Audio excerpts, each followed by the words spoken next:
नमस्कार और स्वागत है एक बार फिर से आप सभी का हमारे चैनल पे। मेरा नाम है दीपक मौर्य। इंडियन पॉलिटी की सीरीज़ में हम फंडामेंटल राइट्स के टॉपिक को कम्प्लीटली ख़त्म कर चुके हैं और आज की इस वीडियो में हम पढ़ने वाले हैं directive principles of state policy यानी राज्य के नीति निर्देशक तत्वों के बारे में, जो हमारे कॉन्स्टिट्यूशन के पार्ट 4 में आर्टिकल 36 से लेकर आर्टिकल 51 के बीच में हैं। तो आज की इस वीडियो में हम जानेंगे कि directive principles of state policy आखिर होता क्या है, क्या होते हैं राज्य के नीति निर्देशक तत्व, और उसके साथ ही साथ जानेंगे कि कैसे होता है इनका इम्प्लीमेंटेशन और क्या इसके कुछ टाइप्स भी हैं। इन सब के बारे में हम आज की इस वीडियो में जानेंगे। तो चलिए बस टॉपिक को अब हम स्टार्ट करते हैं। तो directive principles of state policy का मतलब क्या है?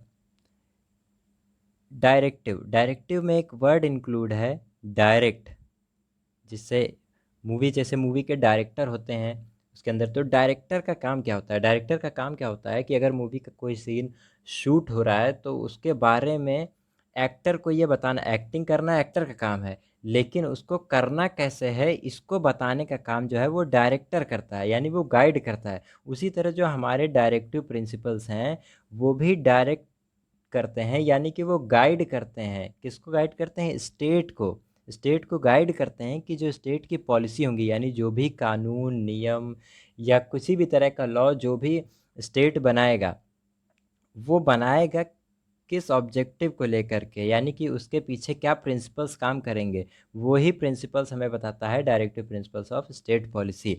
राज्य, इसीलिए हम इनको कहते हैं राज्य के नीति निर्देशक तत्व, यानी कि जो स्टेट की पॉलिसी होने वाली है वो कैसी होगी, उसके अंदर आपको किन बातों का ध्यान रखना होगा, वो बातें ही directive principles of state policy यानी डीपीएसपी में लिखी हुई हैं। यानी कि किसी भी पॉलिसी को बनाने के लिए किन बातों को ध्यान में रखना है वही डीपीएसपी कहलाती हैं। अब आइए समझते हैं कुछ प्रोविजंस।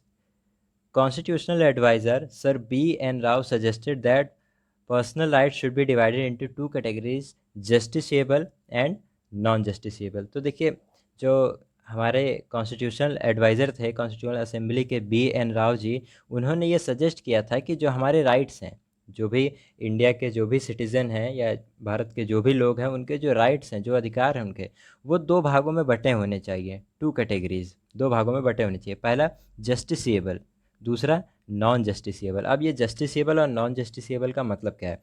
जस्टिसेबल मतलब ऐसे राइट्स जिनका अगर वायलेशन होता है तो उनको कोर्ट में क्लेम किया जा सके कि हाँ, हमारे इस राइट का वायलेशन हुआ है। और नॉन जस्टिसेबल का मतलब होता है ऐसे राइट जो जिनका उल्लंघन होता है, जिनका वायलेशन होता है, तो उसके लिए आप कोर्ट में क्लेम नहीं कर सकते कि मेरे इस अधिकार का उल्लंघन हुआ है। तो जिनका क्लेम किया जा सकता है उनको जस्टिसेबल कहते हैं, यानी कि जितने भी हमारे फंडामेंटल राइट हैं उनको क्लेम किया जा सकता है कोर्ट में, तो वो जस्टिसेबल कहलाते हैं। अब यहाँ पर आप लोगों के लिए क्वेश्चन है, मैंने पिछली वीडियो में इसके बारे में बताया भी था कि किस आर्टिकल के तहत अगर हमारे फंडामेंटल राइट्स का वायलेशन होता है तो ऐसा कौन सा आर्टिकल है जो हमें ये पावर देता है कि हम सुप्रीम कोर्ट जा सकते हैं।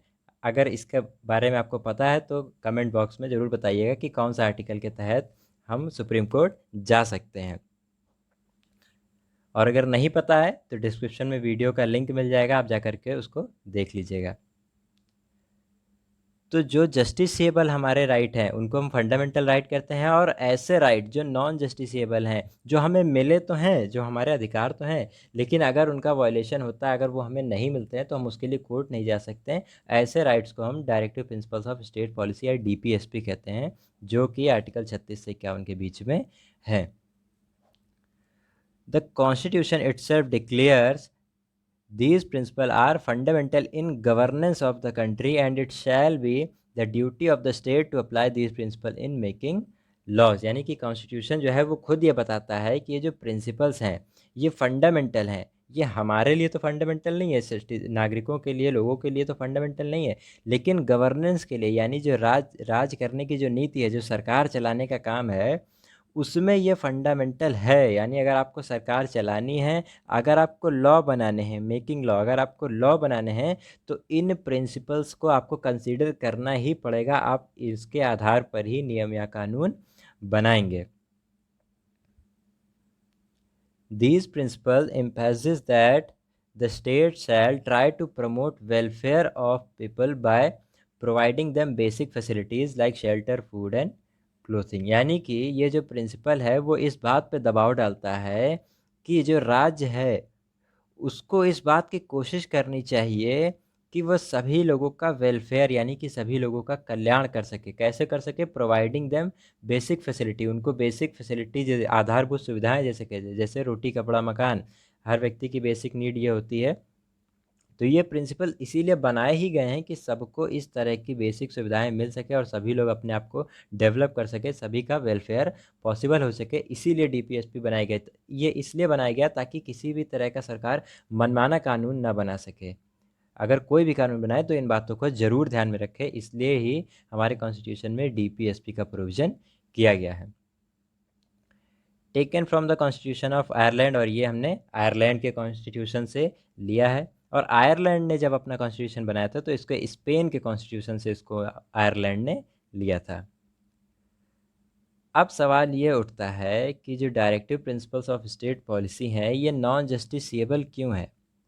जैसे अभी हमने ऊपर पढ़ा कि यहाँ पर हमने पढ़ा था कि बी एन राव जी ने ये सजेस्ट किया कि दो तरह के राइट होने चाहिए, एक जस्टिसेबल और एक नॉन जस्टिसेबल। तो अब सवाल ये उठता है कि अगर दोनों ही हमारे राइट हैं, दोनों ही हमारे सिटीजन्स के राइट हैं, तो फिर एक को जस्टिसेबल एक को नॉन जस्टिसेबल रखने का मतलब क्या हुआ? तो अब कारण क्या था उसके पीछे कि ये जस्टिसेबल था, आइए उसको जानते हैं। The country had not sufficient financial resources, यानी कि जब हमारी कंट्री आज़ाद हुई, इंडिपेंडेंट हुई, तब जब हमारा कॉन्स्टिट्यूशन बना 1950 के आसपास, उस समय हमारी जो कंट्री थी उसके पास सफिशिएंट फाइनेंशियल रिसोर्सेज नहीं थे। हमारे पास इतनी फाइनेंशियल पावर नहीं थी, इतनी पैसे नहीं थे कि हम इसको फंडामेंटल बना सकें। फॉर एग्ज़ाम्पल, मान लीजिए अगर उस वक्त कॉन्स्टिट्यूशन में ये लिख दिया गया होता कि सभी लोगों को फ्री एजुकेशन मिलनी चाहिए, चाहे वो जितनी की एज के हों, तो अगर ये बात लिख तो दी जाती फंडामेंटल राइट में, लेकिन इसको हम अप्लाई कैसे करते? इसको अप्लाई करने के लिए हमारे पास बजट भी होना चाहिए, हमारे पास पैसा भी होना चाहिए। वो चीज़ उस वक्त कंट्री में नहीं थी, इसलिए इसको नॉन जस्टिसिएबल में रखा गया। The diversity and backwardness of country will be barrier in its implementation। हो सकता है सरकार डीपीएसपी में कुछ ऐसी बातें लिख दे जो जिसका इम्प्लीमेंट कराना उस वक्त पॉसिबल ना रहा हो, क्योंकि हमारी कंट्री बहुत ही विस्तृत है, डाइवर्सिटी बहुत है हमारे यहाँ, भिन्न भिन्न तरह तरह के लोग रहते हैं। उस समय बहुत पिछड़ा हुआ देश था। आज भी काफ़ी हद तक यूरोपियन कंट्रीज़ के मुकाबले अगर माना जाए तो हम पीछे ही माने जाते हैं। तो इन सब की वजह से भी इसको नॉन जस्टिसिएबल रखा गया। The independent India must be free from the burden to decide their order, time and place etcetera. यानी कि डीपीएसपी में जितनी भी बातें लिखी हैं, जो भी प्रोविजंस लिखे हुए हैं, वो सब हमारे राइट्स तो हैं, लेकिन उन राइट्स को इम्प्लीमेंट करने के लिए हमारे स्टेट पे यानी गवर्नमेंट पे किसी भी तरह का बर्डन ना हो। जो इंडिया होगा, इंडिपेंडेंट इंडिया यानी कि 1947 के बाद का जो इंडिया है, उस पर किसी तरह का बोझ ना पड़े। वो खुद डिसाइड करे कि कौन सा DPSP, directive principles of state policy का, यानी कि कौन कौन सा डीपीएसपी पहले होगा, कौन सा बाद में होगा, किसकी ज़्यादा ज़रूरत है, किसकी कम ज़रूरत है, कब कौन सा डीपीएसपी लागू होगा, इन सब का डिसीजन जो है वो इंडिपेंडेंट इंडिया इंडिया खुद ले, यानी कि गवर्नमेंट खुद ले। इसलिए इंडिया को फ्री रखने के लिए ऐसा किया गया कि इसको फंडामेंटल राइट नहीं बनाया गया और नॉन जस्टिसिएबल राइट बनाया गया। तो तीन बातें थी वो, इसलिए क्योंकि कंट्री में बहुत सारी विविधताएं थी हमारी कंट्री में, इसलिए इसको नॉन जस्टिसिएबल बनाया गया। दूसरा, उस वक्त हमारे पास फाइनेंशियल रिसोर्सेज नहीं थे, हमारे पास इतना बजट था ही नहीं कि हम इतने सारे राइट दे सकें। हम राइट दे भी देते तो उसको इम्प्लीमेंट कैसे करवाते, इसलिए इसको नॉन जस्टिसिएबल बनाना पड़ा। और ये कोशिश की गई कि जो इंडिया है उसको इंडिपेंडेंट रखा जाए और उसको डिसाइड करने दिया जाए कि ये डीपीएसपी कब लागू होंगे, कैसे लागू होंगे, कहाँ लागू होंगे। ये इंडिपेंडेंट इंडिया यानी जो भी इंडिया की गवर्नमेंट होने वाली है इंडिपेंडेंट इंडिया की, उसके ऊपर ये छोड़ दिया गया, इसलिए इसको नॉन जस्टिसिएबल रखा गया। यानी कोशिश ओवरऑल ये थी कि अभी तो ये फंडामेंटल राइट नहीं है, लेकिन जब हम फाइनेंशियली मजबूत हो जाएंगे, जब हम डाइवर्सिटी में यूनिटी पा जाएंगे, जब हमारे पास कोई पूरी फाइनेंशियल पावर होगी, पैसे होगा, अच्छा बजट होगा, तब हम इनको फंडामेंटल राइट बना सकते हैं, टाइम के अकॉर्डिंग, प्लेस के अकॉर्डिंग, जैसा कि फ्री इंडिया को ठीक लगे। तो अब आगे हम वीडियो में जानेंगे कि क्या इसमें से हमने कोई फंडामेंटल राइट बनाया है या नहीं बनाया है। फिलहाल हम समझते हैं अब, इससे पहले कि हम directive principles of state policy को जानें, ये भी जान लेते कि क्या इसके कोई टाइप भी हैं। तो फंडामेंटल राइट के डीपीएसपी के फंडामेंटल राइट में किसी भी तरह का कोई भी क्लासिफिकेशन नहीं किया गया है, लेकिन इनकी डायरेक्शन के हिसाब से, इनके नेचर के अकॉर्डिंग इनको हम जनरली 3 भागों में बांटते हैं: सोशल प्रिंसिपल, गांधीयन प्रिंसिपल और लिबरल इंटेलेक्चुअल प्रिंसिपल, इस कैटेगरी में बांटते हैं। तो फिलहाल हम सारे जितने भी हमारी डीपीएसपी है उसको पढ़ेंगे, उसके बाद लास्ट में मैं आपको बता दूंगा कि इसमें से कौन से आर्टिकल जो है वो गांधीयन में आते हैं, कौन से सोशल प्रिंसिपल्स में आते हैं, कौन से लिबरल इंटेलेक्चुअल में आते हैं। तो अब हम जानते हैं कि क्या है हमारे डीपीएसपी। तो जैसा कि आप सभी जानते हैं कि आर्टिकल 36 से लेकर आर्टिकल 51 के बीच में है, तो देखते हैं आर्टिकल 31 क्या बोलता है। तो आर्टिकल 31 बोलता है, in this part unless the context otherwise required the state has the same meaning as in part third. यानी कि स्टेट वर्ड का मीनिंग जो हमने फंडामेंटल राइट में देखा था, पार्ट 3 में देखा था, वही मीनिंग यहाँ पर भी होने वाला है। जहाँ अब डीपीएसपी में हम जहाँ जहाँ भी स्टेट वर्ड का प्रयोग करेंगे वहाँ पर वही मीनिंग होगा जो फंडामेंटल राइट में था। अगर फंडामेंटल राइट वाला वीडियो आपने नहीं देखा है तो उसको ज़रूर देख लीजिएगा, तभी आपको ये चीज़ क्लियर हो पाएगी। उसके बाद देखते हैं article 37। The provision contained in this part shall not be enforceable by any court, but principles therein laid down are nevertheless fundamental in the governance of the country, and it shall be the duty of the state to apply these principles in making laws। तो overall इसका मतलब यही है जो अभी हमने ऊपर point में पढ़ा था कि ये इन्फोर्सिएबल तो नहीं है, ये जस्टिसिएबल तो नहीं है, लेकिन ये गवर्नेंस में लॉ बनाने के लिए फंडामेंटल है, ऐसा भी आर्टिकल 37 में कहा गया है। तो ये हो गई आर्टिकल 36 और 37 की बात। अब आर्टिकल 30 से रियल डीपीएसपी स्टार्ट होते हैं। तो देखते हैं आर्टिकल 38 में क्या लिखा है। Promote the welfare of the people by securing a social order through justice, social, economic and political, and to minimise inequalities in income status, facilities and opportunities, ये आर्टिकल 38 कहता है। और लगभग यही बात हमारे प्रियम्बल में भी लिखी हुई है। सोशल, इकोनॉमिक, पॉलिटिकल, जस्टिस के बारे में हमारे प्रियम्बल में भी बात की गई है। उसके बाद आता है आर्टिकल 39। आर्टिकल 39 क्या बोलता है? सिक्योर सिटीजन्स, यानी नागरिकों को सिक्योर किया जाए क्या? Right to adequate mean of livelihood for all citizen, यानी जीने के पर्याप्त साधन मिलने चाहिए। Equitable distribution of material resources, यानी कि जितने भी रिसोर्सेज हैं, मटेरियल रिसोर्सेज, वो मिलने चाहिए। प्रिवेंशन और concentration for wealth and means of production, यानी कि जितने भी प्रोडक्शन के मीन है, यानी कि उत्पत्ति के साधन है, वो मिलने चाहिए, वेल्थ मिले सभी को। Equal pay for equal work मिलना चाहिए, यानी समान कार्य के लिए समान वेतन जो है, एक काम के लिए सभी को एक ही वेतन मिलना चाहिए, चाहे वो आदमी हो औरत हो। मतलब ऐसा नहीं होना चाहिए कि अगर किसी पोस्ट पे कोई लेडी काम कर रही है तो उसको कम पैसा मिल रहा है, और कोई आदमी काम कर रहा है सेम पोस्ट पे तो उसको ज़्यादा मिल रहा है उसी तरह, या लेडी को ज़्यादा मिल रहा है तो मैन को, यानी जेंट्स को कम मिल रहा है। तो इसका भी प्रोविज़न आर्टिकल 39 में किया गया कि इस तरह का डिस्क्रिमिनेशन नहीं होना चाहिए। उसके बाद preservation of the health and strength of the worker and children against forcible abuse, यानी कि इन सभी बातों का ध्यान जो है वो रखना चाहिए जब गवर्नमेंट कोई भी लॉ बनाती है, तो इन सब बातों को ध्यान में रखेगी कि इन सब का वायलेशन ना हो और इन सब को इम्प्लीमेंट करने की कोशिश की जाएगी। Opportunities for the healthy development of children. अब आता है आर्टिकल 39A। तो ये क्या कहता है? Promote equal justice and free legal aid to the poor, गरीबों को जो है इक्वल जस्टिस मिले। Organise village panchayat and endow them with necessary powers and authority to enable them to function as units of self governance, यानी कि पंचायत की स्थापना की जाए, उनको पावर दिए जाए, उनको अथॉरिटी दी जाए, जिससे कि वो जो भी ज़रूरत वाले काम है, जो भी फंक्शंस है, उसको वो कर सकें, इम्प्लीमेंट कर सकें।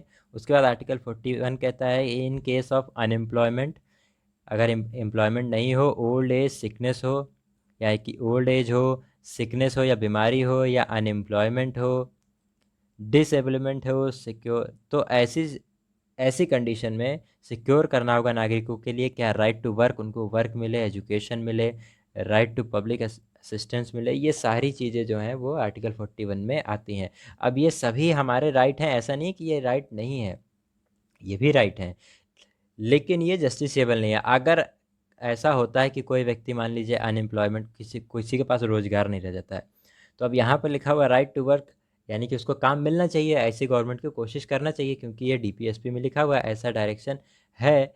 लेकिन अब अगर किसी अनएम्प्लॉयमेंट वाले को, यानी बेरोजगार व्यक्ति को रोजगार नहीं मिलता है, तो इसके लिए वो यहाँ से कोर्ट नहीं जा सकता, क्योंकि डीपीएसपी क्या है, नॉन जस्टिसेबल है। लेकिन गवर्नमेंट की ये जिम्मेदारी बनती है कि वो इसको फुलफिल करने की कोशिश करे, यही है DPSP.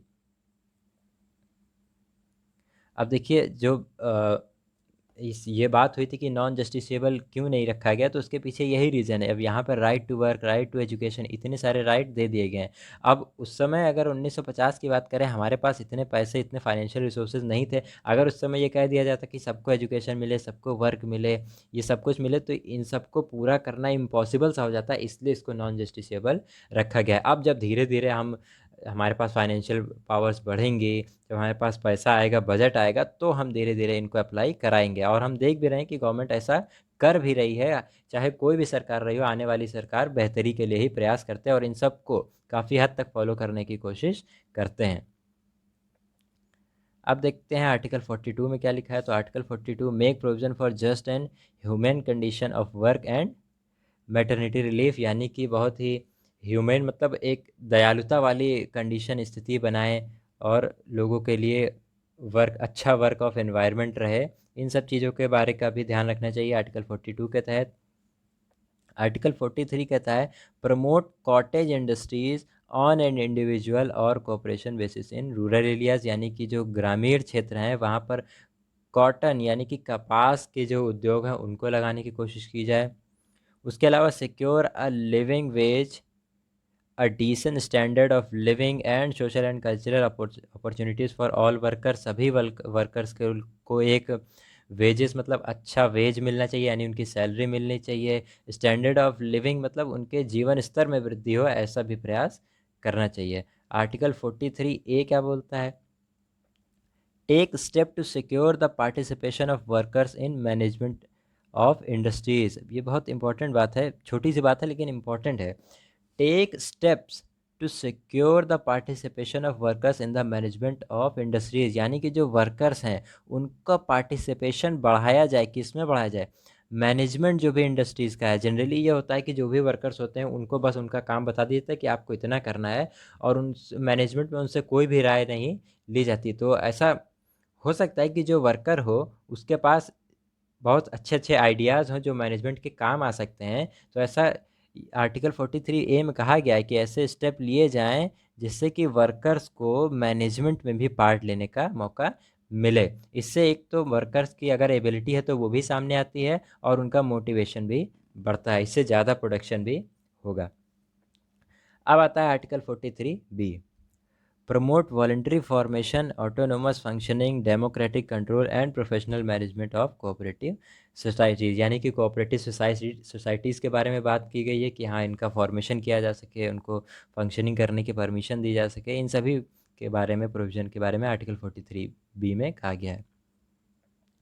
Article 44 secure all citizen a uniform civil code throughout the country, यानी कि यूनिफॉर्म सिविल कोड, एक तरह के जो नागरिक कोड है उसके बारे में बात की जा रही है। यानी कि आर्टिकल 44 में ये कहा गया था कि एक सभी के लिए एक तरह का नागरिक कानून जो है वो करने की कोशिश की जाए, ऐसा कहा गया है आर्टिकल 44 के तहत। अब ऐसा भी नहीं है कि सभी के लिए करना ही पड़ेगा, क्योंकि ये क्या है, ये डीपीएसपी है।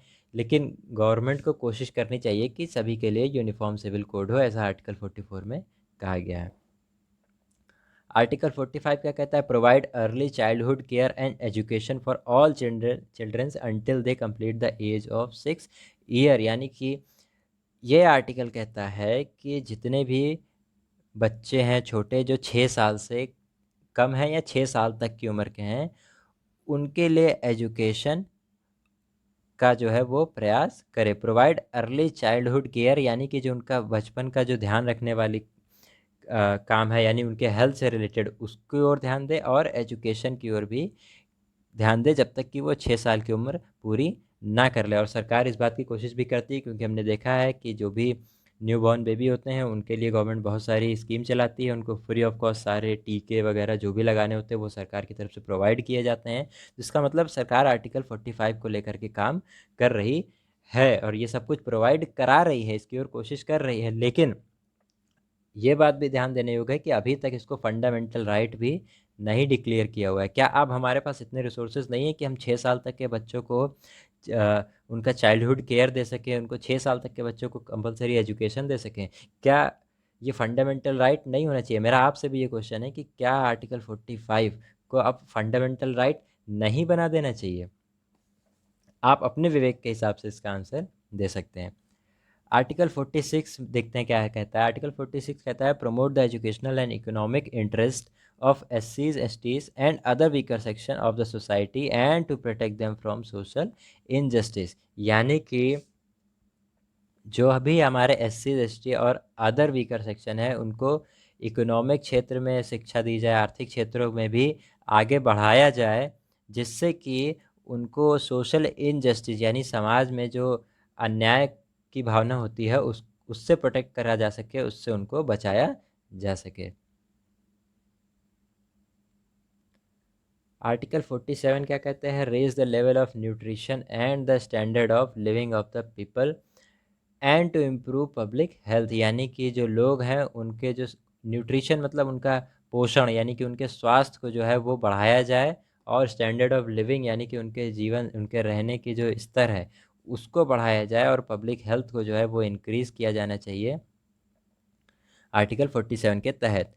Prohibit the consumption of intoxicating drinks and drug which are injurious to health. यानी कि जो हेल्थ के लिए इंजूरियस ड्रिंक्स हैं, जो नशीले पदार्थ हैं, मादक पदार्थ हैं या जहरीले पदार्थ हैं, उनके कंजम्पशन के लिए भी सरकार को कदम उठाना चाहिए, उनको रोकने के लिए सरकार को कदम उठाना चाहिए। अब इस बारे में भी आप अपनी राय दे सकते हैं कि इसको लेकर के सरकार ने कितने कदम उठाए हैं।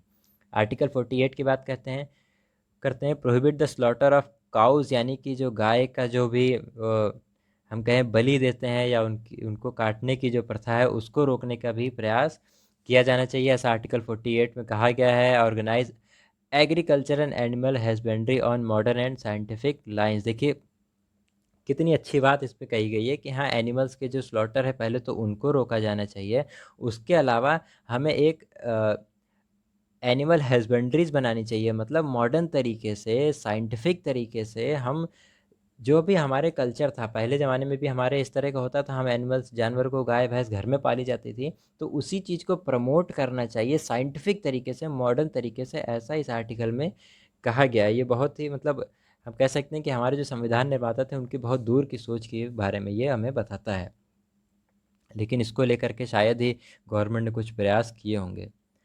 अब बात करते हैं आर्टिकल 49 की। तो आर्टिकल 49 कहता है protect monument plates and places and objects of artistic or historic interest which are declare to be of national importance. यानी कि जो भी मॉन्यूमेंट्स यानी कि जो स्मारक हैं और जो मशहूर स्थल हैं या कलात्मक चीज़ें हैं या कुछ ऐतिहासिक चीज़ें हैं या बिल्डिंगें हैं या कुछ भी है, कोई भी ऑब्जेक्ट है, उसको प्रोटेक्ट करके रखा जा सके, रखा जाना चाहिए।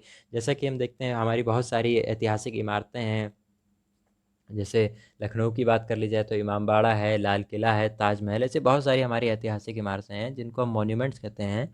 तो ऐसी चीज़ों को, ऐसे ऑब्जेक्ट्स को प्रोटेक्ट करके रखना चाहिए, ऐसा आर्टिकल 49 के तहत कहा गया है। अब देखते हैं article 50।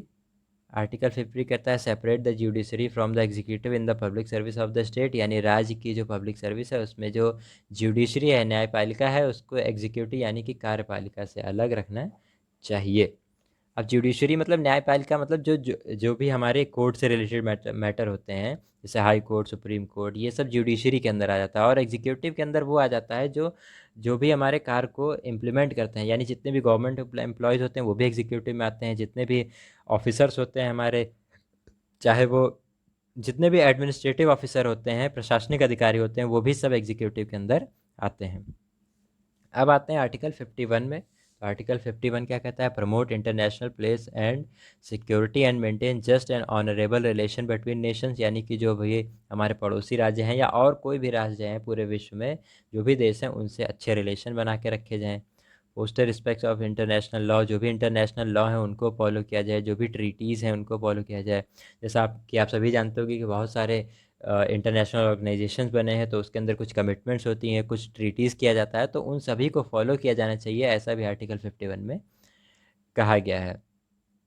Encourage settlement of international distribute, यानी कि जो भी अंतर्राष्ट्रीय स्तर पे जो भी मतभेद होते हैं उनको भी दूर करने का कोशिश किया जानी चाहिए, ऐसा भी आर्टिकल 51 में कहा गया है। तो ये थे सारे directive principles of state policy. अब देखते हैं इनका क्लासिफिकेशन। जैसा मैंने स्टार्टिंग में बताया था कि इनको सोशलिस्ट, गांधीयन और वेस्टर्न लिबरल करके टाइप में बांटा गया है। ऐसा कॉन्स्टिट्यूशन में कहीं भी नहीं लिखा है, पर हम अपने स्टडी के हिसाब से या इन आर्टिकल्स के जो प्रोविज़न उनके नेचर के हिसाब से इनको बांट देते हैं। तो सोशलिस्ट में आर्टिकल 38, 39, 39A, 41, 42, 43 और 47 आते हैं।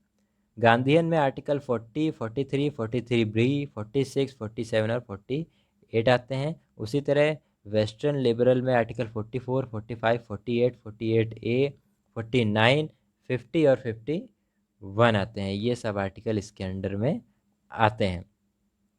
अब आप इसको जा कर के एक बार दोबारा से देख सकते हैं। जब आप इन आर्टिकल्स को पढ़ेंगे कि 39 में क्या है, 39 में, 38 में क्या है, 41 में क्या है, तो आपको अपने आप ये लगेगा कि हाँ, ये सोशलिस्ट हो सकते हैं। उसी तरह कुछ चीज़ें अब आप जब आप पढ़ेंगे इस आर्टिकल से, यानी 40 से, 43 से, 46 से, जब आप दोबारा जा कर के ऊपर देखेंगे तो आपको लगेगा कि हाँ, ये गांधीयन यानी गांधी जी के विचारों वाले हो सकते हैं। फॉर एग्जांपल जैसे कॉटेज इंडस्ट्री को ग्रामीण क्षेत्रों में इंस्टॉल करने की बात की गई थी, तो इस तरह के विचार गांधी जी के थे, बिल्कुल थे, क्योंकि वो चाहते थे कि ग्रामीण क्षेत्रों में इस तरह के उद्योगों का विकास हो। तो ऐसा आर्टिकल का जब प्रोविज़न किया गया है तो ऐसे आर्टिकल्स को फिर हम गांधीयन प्रिंसिपल कहते हैं। उसी तरह वेस्टर्न लिबरल यानी कि ऐसे जो बहुत ही उदार भावना से परिपूर्ण है, ऐसे आर्टिकल्स को हम वेस्टर्न लिबरल के अंदर डालते हैं, और वो आर्टिकल यहाँ पर लिखे हुए हैं। अब कुछ new directive principles of state policies भी हैं जो कि 42nd कॉन्स्टिट्यूशनल अमेंडमेंट एक्ट द्वारा 1976 में ऐड किए थे। वो क्या थे? जैसे article 39, to secure opportunities for the healthy development of the children. ये पॉइंट जो है वो आर्टिकल 39 में बढ़ाया गया था 1976 में। फिर आर्टिकल 39A ऐड किया गया था, to promote equal justice and to provide free legal aid to the poor, यानी गरीबों को इक्वल जस्टिस मिल सके और उनको फ्री लीगल एड मिल सके, यानी कि जैसे कि अगर कोई व्यक्ति वकील रखने में सक्षम नहीं होता है तो उसको वकील जो है उपलब्ध कराया जा सकता है। तो ये सब इस आर्टिकल में कहा गया था। फिर आर्टिकल 43 ऐड किया गया था। तो ये क्या कहता है? To take step to secure the participation of worker in the management of industries. जी, ये आर्टिकल अभी हमने ऊपर पढ़ा था।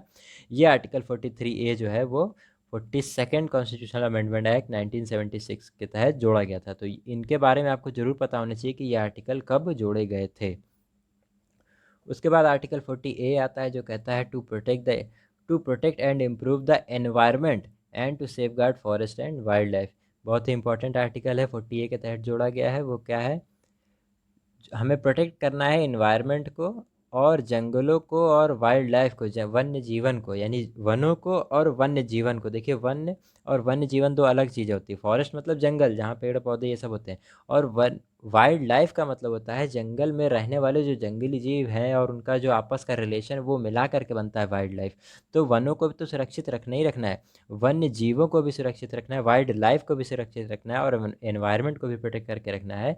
इन सब के बारे में आर्टिकल 40A में बताया गया है कि ये सब जो है वो स्टेट के लिए इसकी रिस्पॉन्सिबिलिटी बनती है कि इन सब बातों का ध्यान रखे। तो बस ये directive principles of state policy का चैप्टर यहीं पर एंड होता है। अगर इससे रिलेटेड आपकी कोई क्वेरी है तो आप कमेंट बॉक्स में पूछ सकते हैं, या कोई चीज़ जो मैंने बताई हो आपको समझ में नहीं आई हो, आप दोबारा जानना चाहते हो, तो आप कमेंट सेक्शन में पूछ सकते हैं।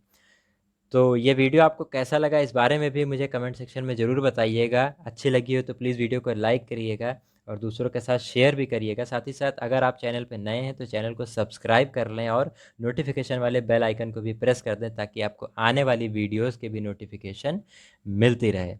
तो आज की इस वीडियो में अपना समय देने के लिए बहुत बहुत धन्यवाद।